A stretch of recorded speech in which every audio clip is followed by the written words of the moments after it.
জেলা প্রশাসক লক্ষ্মীপুর সার্কুলার প্রকাশ করেছে 16/1/2025 তারিখ। পদ সংখ্যা হচ্ছে 10 জন। পদের নাম হচ্ছে জেলা প্রশাসকের কার্যালয় লক্ষ্মীপুরের অধীনে উপজেলা নির্বাহী অফিসারের কার্যালয়সমূহ। তার মানে হচ্ছে লক্ষ্মীপুর জেলার প্রশাসকের কার্যালয়ের অধীনে নিয়োগগুলো হবে এবং এটি হচ্ছে উপজেলা ভিত্তিক এবং প্রত্যেক উপজেলা ইউনোর কার্যালয় বা উপজেলা নির্বাহী অফিসারের কার্যালয়ে তাদেরকে পদায়ন করা হবে। এক হচ্ছে কম্পিউটার অপারেটর 1 জন, বিজ্ঞান বিভাগ স্নাতক সম্মান বা সমমানের ডিগ্রি এবং কম্পিউটার মুদ্রা অক্ষরে বাংলায় 25, ইংরেজি 30 শব্দের গতি সম্পন্ন সংশ্লিষ্ট বিষয়ে স্ট্যান্ডার্ড অ্যাপটিটিউড টেস্ট উত্তীর্ণ। অফিস সহকারী কাম কম্পিউটার মুদ্রা অক্ষরিক 9 জন, উচ্চ মাধ্যমিক সার্টিফিকেট বা সমমানের পরীক্ষা উত্তীর্ণ, কম্পিউটার চালানোয় অভিজ্ঞতা এবং কম্পিউটার কম্পোজের গতি বাংলা ও ইংরেজি 20 শব্দ থাকতে হবে। আবেদন ফর্ম পূরণ এবং পরীক্ষায় অংশগ্রহণের ক্ষেত্রে নিম্নবর্ণিত শর্তাবলী অবশ্যই অনুসরণ করতে হবে।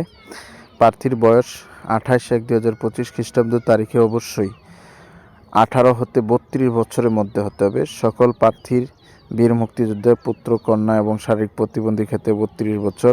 এই নিয়োগ বিজ্ঞপ্তি বর্ণিত পদ পূরণ জনপ্রশাসন মন্ত্রণালয়।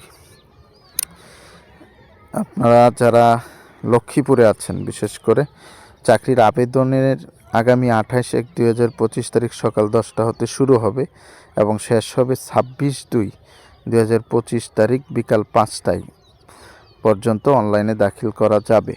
আপনারা যারা লক্ষ্মীপুরে আছেন বিশেষ করে জেলা প্রশাসক লক্ষ্মীপুর, আপনারা লক্ষ্মীপুরের বাসিন্দারা অবশ্যই এখানে আবেদন করতে পারেন। 10 জন লোক নিয়োগ দিবে আপনাদের লক্ষ্মীপুর জেলা প্রশাসক এবং সেগুলো আপনাদের বিভিন্ন উপজেলায় যেসব পদ খালি রয়েছে কম্পিউটার অপারেটর, অফিস সহকারী কাম কম্পিউটার, ওখানে আপনাদেরকে নিয়োগ দিয়ে দেওয়া হবে।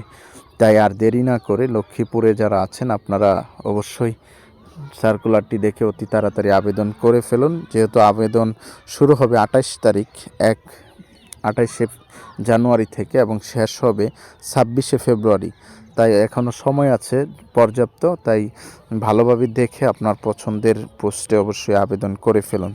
ধন্যবাদ এবং আমার চ্যানেলটি অবশ্যই সাবস্ক্রাইব করে রাখুন এবং আপনার পছন্দের চাকরির খবরটি সবার আগে পেয়ে যেতে এবং সঠিক সত্য তথ্য সহ চাকরির বিজ্ঞপ্তি প্রকাশিত হওয়ার সাথে সাথে জাতীয় যে পত্রিকা রয়েছে তার সংবাদ আপনার ফোনে পেয়ে যাওয়ার জন্য আমার চ্যানেলটি অবশ্যই আপনার সাবস্ক্রাইব করে রাখা উচিত এবং বেল বাটনটি অবশ্যই অন করে রাখবেন। যে কোনো সময় চাকরির পত্রিকা প্রকাশিত হওয়ার সাথে সাথে আপনারা সেই সংবাদ আপনার ফোনে পেয়ে যাবেন।